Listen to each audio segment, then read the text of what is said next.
नमस्कार, स्वागत है आपका ET नाउ स्वदेश पर। मैं हूं आपके साथ पूजा त्रिपाठी और आप देख रहे हैं आज का बाजार। और इस शो में हम आपको आगे बताएंगे कि आज दिन भर किस तरह का कारोबार रहा बाजार में, उसका एक क्विक अपडेट आपको देंगे।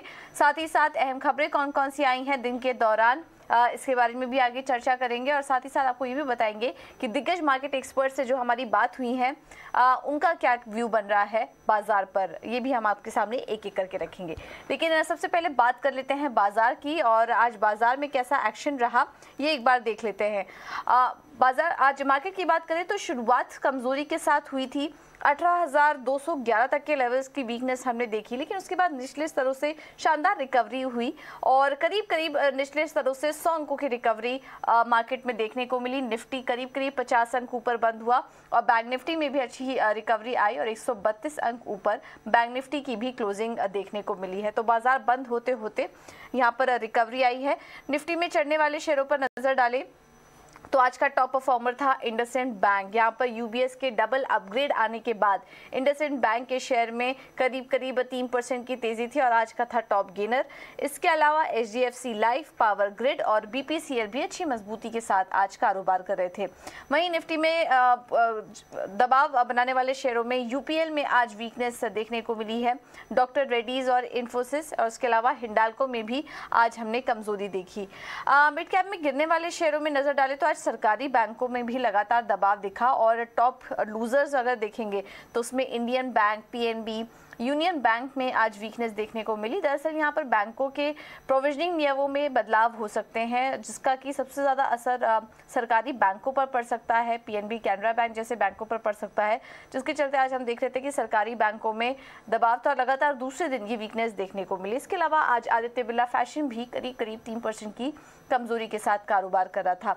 चढ़ने वाले शेयरों में वरुण बेवरेजेस में आज शानदार तेजी देखने को मिली और बाजार बंद होते होते हमने देखा कि करीब 6 से 7% की तेजी वरुण बेवरेजेस में भी थी। सोना कॉमस्टार, जीएसपीएल और प्रेस्टीज एस्टेट्स भी मिड कैप स्पेस में आज मजबूती के साथ कारोबार कर रहे थे। इसके अलावा भी काफ़ी सारे स्टॉक्स थे जहां पर कि नतीजों का एक्शन था। शिपिंग कॉर्पोरेशन यहाँ पर दमदार नतीजा है और उसके बाद हमने देखा कि 6% तक की तेजी शिपिंग कॉर्पोरेशन के स्टॉक में देखने को मिली। एवरेडी के भी नतीजे काफ़ी शानदार थे, जिसके चलते 5% की मजबूती वहाँ पर भी थी।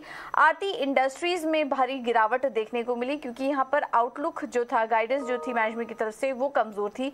इसका क्या असर हमने आरती इंडस्ट्रीज के स्टॉक में देखा और लेटेंट व्यू के भी नतीजे काफ़ी कमज़ोर थे, जिसके चलते करीब 10% की गिरावट स्टॉक में भी देखने को मिली है। तो मिड कैप स्पेस में एक्शन भरपूर था, नतीजों के चलते, खबरों के चलते यहाँ पर एक्शन भरपूर था। और कुल मिला के मार्केट की बात करें तो अच्छी रिकवरी के साथ आज हमने क्लोजिंग देखी।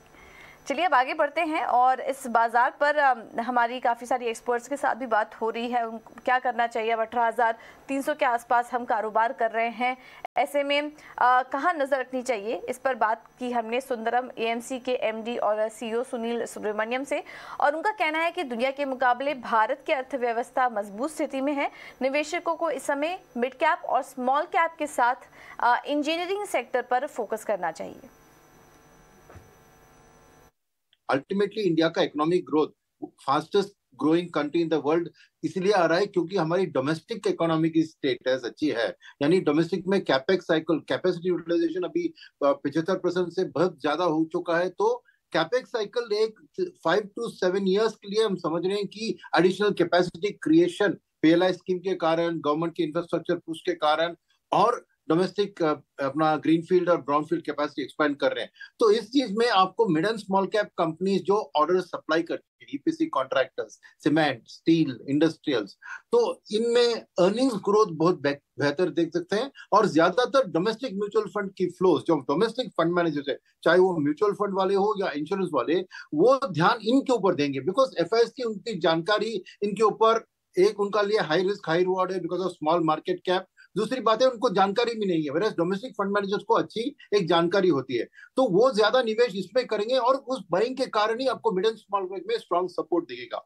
तो एक मल्टी कैप अप्रोच जहाँ पे एफआईएस की वापसी के कारण लार्ज कैप को सपोर्ट और डोमेस्टिक फंड मैनेजर के कारण mid and small cap, multi cap और फ्लेक्सी कैप में उतना नहीं होगा क्योंकि फ्लेक्सी कैप फंड मैनेजर्स ज्यादातर लार्ज कैप में अभी भी निवेश कर रहे हैं, वेराज लार्ज एंड मिड कैप और मल्टी कैप में नियम के कारण, रेगुलेशन के कारण मिनिमम 35% या 50% आपको मिड एंड स्मॉल कैप में रखने की एक रूल है। कोई फंड मैनेजर उसके अगेंस्ट नहीं जा सकता, बिकॉज नियम है। तो वहां पे मैं समझता हूँ कि एक अच्छी long term growth wealth creation हो सकता है। मैं कहूंगा कि अभी भी इंडस्ट्रियल्स के ऊपर मैं स्मॉल एंड मिड कैप में फोकस करूंगा, क्योंकि उधर बिग बायर है। स्मॉल एंड मिड कैप्स जो रिटेल में है ना, मैंने रिटेल बिजनेसेस में B2C में, वहां पे उनको ऑलवेज चैलेंजेस होंगी, क्योंकि उनका रीच और उनका जो मार्जिन का प्रेशर और उसको मैनेज करना, क्योंकि हाईली लो लिक्विडिटी होता है स्टॉक में। तो मेरे लिए जो कि B2B बिजनेसेस सप्लायर्स है, और इंडिया की जो बढ़ती GDP ग्रोथ के पीछे जो कैपेक्स साइकिल है, वहां पे जो सप्लायर्स है, मैं सोच रहा हूँ कि वहां पे उनको एक कंसिस्टेंसी ऑफ ग्रोथ भी मिलेगी, विजिबिलिटी ऑफ ऑर्डर बुक भी मिलेगी, और एक्सिक्यूशन कैपेबिलिटी पे मैं फोकस करूंगा। तो डेफिनेटली उधर लॉन्ग टर्म वेल्थ क्रिएटर्स मिल सकते हैं। तो मैं वही कहूंगा कि ब्रॉड मैंने कट लिया। सेकेंड, डोमेस्टिक ओरिएंटेड, क्योंकि मिड कैप में आपको IT कंपनीज भी है, फार्मा भी है, बट एक्सटर्नली आपको मतलब माहौल ठीक नहीं है, पता है ना। तो इस माहौल में क्या वो इंटरनेशनल मार्केट में जाके कम्पीट कर सकती है विद द लार्जर प्लेयर्स? तो IT सेगमेंट में मैं थोड़ा कॉशियस रहूंगा, मिड एंड स्मॉल कैप में, फार्मा में थोड़ी कॉशियस रहूंगा, और डोमेस्टिक में भी कंजम्पशन के अंदर भी, जैसे सेम B2C और B2B की बात कर रहे हैं, वहां पे भी कंज्यूमर डिस्क्रिशनरी मिड कैप्स को मैं फेवर करूंगा as oppose to fast FMCG वाले mid caps, because again competing with the big brothers, right, उनके लिए मुश्किल हो सकती है। तो consumer discretionary as a space, industrials as a space मैं चुनूंगा मिड कैप स्मॉल कैप के अंदर, और IT, फार्मा और FMCG के जैसे कंज्यूमर स्टेपल्स वाले स्टॉक्स को थोड़े सावधान रहूंगा उनके एक्सपोजर से। और इस वक्त कमोडिटी मार्केट में किस तरह का एक्शन दिख रहा है, इसका भी एक अपडेट ले लेते हैं विश्व मोहन से, वो हमारे साथ जुड़ चुके हैं। विश्व मोहन, बताइए। देखिए, सबसे पहले कच्चे तेल की अगर आज बात करें तो कच्चे तेल की कीमतों पर अब दबाव दिख रहा है। करीब करीब 1.5 से 2% तक की गिरावट आ चुकी है। $76 के आसपास ब्रेंट क्रूड का भाव आ चुका है।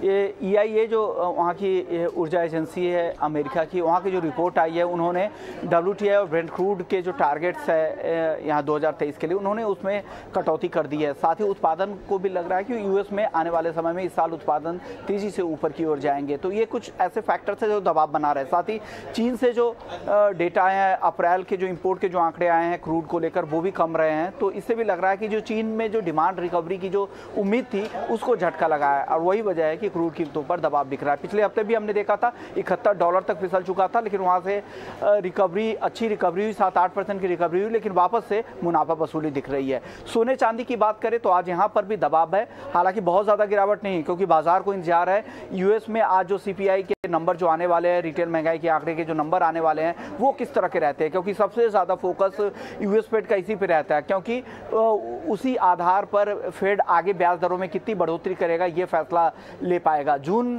को लेकर अब तक यही अनुमान लगाया जा रहा है कि ब्याज दरों में जो बढ़ोतरी की जो सिलसिला चल रहा है, उस पर पॉज लगाया जा सकता है, ब्रेक लगाया जा सकता है, और जुलाई की बैठक में हो सकता है कि फेड ब्याज दरों में कटौती भी करे। तो इस तरह की संभावनाएं फिलहाल बाजार में बन रही है, लेकिन आज महंगाई के आंकड़े पर सबसे ज़्यादा नजर रहेगी, उसके बाद ही कोई डिसाइसिव मूव गोल्ड और सिल्वर के कीमतों में देखने को मिल सकती है।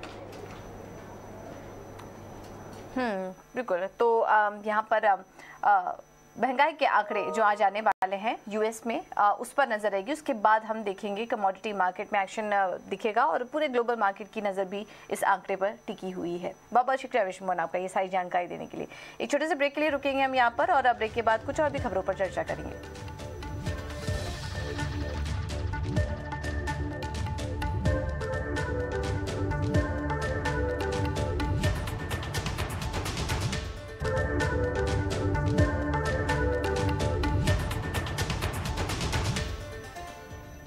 ब्रेक के बाद आपका स्वागत है, और अब चलिए बात करते हैं सरकारी बैंकों की। वो आज फोकस में थे, भारी गिरावट वहां देखने को मिली। वजह थी इस सरकारी बैंकों पर के प्रोविजनिंग नियमों में बदलाव हो सकते हैं। न कि सिर्फ सरकारी बैंकों में, ओवरऑल बैंकिंग सेक्टर के लिए प्रोविजनिंग में बदलाव हो सकते हैं, जिससे सरकारी बैंकों के प्रोविजन बढ़ सकते हैं। पूरे मामलों को विस्तार से समझने के लिए हमारे साथ हर्ष जुड़ गए हैं। हर्ष, बताइए। जी हाँ, तो currently banking sector incurred loss model follow करता है प्रोविजनिंग के लिए। जो भी लॉसेस इनकर होता है वो प्रोवाइड किया जाता है।